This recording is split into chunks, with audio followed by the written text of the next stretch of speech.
The harsh 35-year occupation that Yoon Suk-yeol's people underwent under their neighbor was not a focus of his this week, as he remembered his nation's 1945 freedom from Japan. Instead, the 62-year-old leader lauded the nation as a partner that today shares the same values and goals, despite being too young to recall the humiliations of Japanese occupation. Yoon saved his condemnation for communist aggression in the face of North Korea's nuclear threats, which are a regular source of concern for Seoul and Tokyo. The Biden administration thinks that a seismic but precarious realignment is taking place in East Asia, a closer bond between two important friends of the United States who have a long history of animosity and mistrust. The adjustment would hasten Washington's efforts to support Taiwan and undermine China's influence in the area. With a summit this Friday at Camp David, the renowned presidential retreat in Maryland's Catoctin Mountains, U.S. President Joe Biden intends to strengthen such relationships. While a formal security agreement committing the nations to one another's defense is unlikely to result from the summit, they will agree on a shared concept of regional obligations. Dennis Wilder, a Georgetown University professor who once oversaw relations between Japan and South Korea under former President George W. Bush, wrote on the social networking site X, "I find the meeting at Camp David mind-blowing. We barely managed to get the leaders of South Korea and Japan to meet with us in the same room." According to diplomats from the three nations, the reason for the reduced tensions is a common worry about an increasingly aggressive China and an unpredictable North Korea.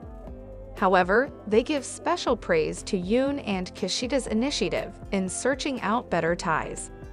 Yoon's efforts to end the impasse have given stronger collaboration important momentum, according to South Korea's Deputy National Security Advisor Kim Tae-hyo, who also noted that the three leaders would spend the longest time together ever at Camp David.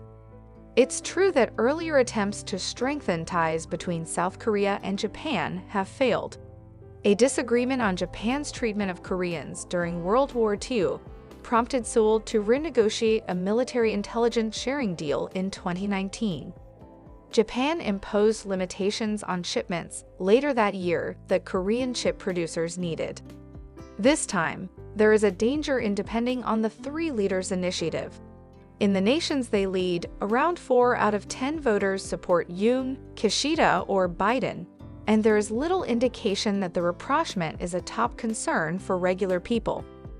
Donald Trump, a former president of the United States and a Republican, is expected to be Biden's opponent in the 2024 presidential elections.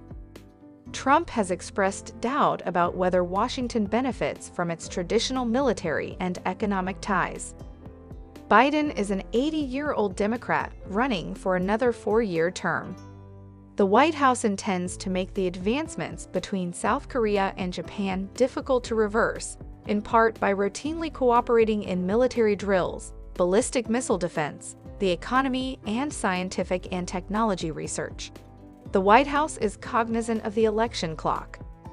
According to Kurt Campbell, the U.S. Indo-Pacific coordinator, the leaders would reveal their plans to make the summit an annual event and to spend money on technology to create a three-way crisis hotline. Mira Rapphooper, the senior director for East Asia at the White House, said they would also emphasize developments in the exchange of missile launch early warning information. One representative of the Japanese Foreign Ministry said, "We will confirm cooperation on a wide range of issues."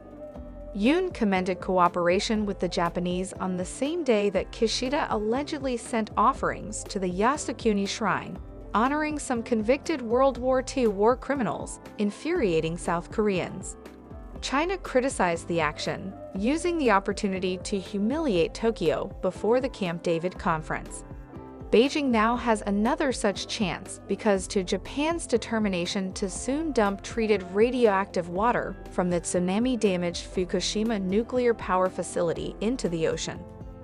Nothing the three does in Camp David is anticipated to sharply ratchet up the rhetoric with Beijing.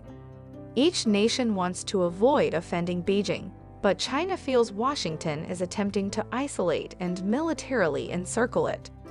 Before anticipated talks between Biden and Chinese President Xi Jinping later this year, Biden's aides have been working to reduce tensions.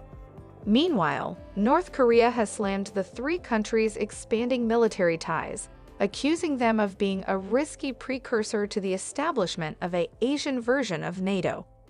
The nation's leader, Kim Jong-un, has been courting China and Russia, two of Washington's main foes,